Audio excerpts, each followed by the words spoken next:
Ngokusho kwamaphoyisa kufike iqulu labantu abangaphezulu kweshumi nabe behamba ngetekisi bafike bavulela ngenhlamvu kubantu ababehlezi emjondolo yabo. Kushone abantu abayi11 endaweni yesigameko oyedwa washonela esibhedlela. The injured people who are counting now 10.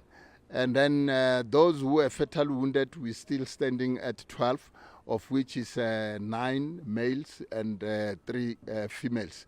So, yeah, you could see these people who are here, they know this area.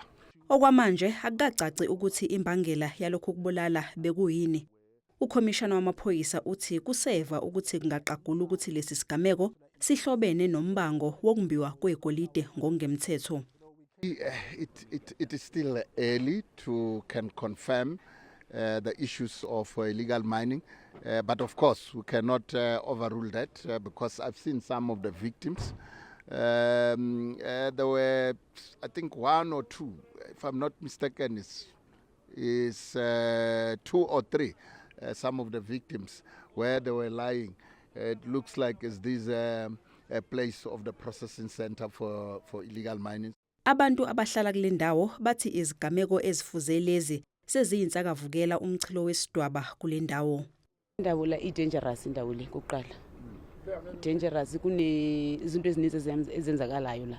And kokuqala i-shooting le akusiyoqala. Hlala yenzeka i-shooting kubulalwa abantu lana. Asikho kahle. Ngoba umphakathi wethu lo into ebhlungu kakhulu ukuthi yenzeka lento le kunalento emuch too much. Yabona? Gcina ungabisa understand ukuthi mhlawumbe ngoba kuhlala abantu base South Africa la sibaziyo abaningi kuba voting nabantu bangaphandle kuhlange asazi kwenzakala right now. Ngesikhathi amaphoyisa enza uphenyo athole indawo eyisidleke sokumbi igolide ngokungemthetho kanye namathuluzi asetshenziswayo uma kwenziwa lokhu. Amaphoyisa asathungatha abasolwa.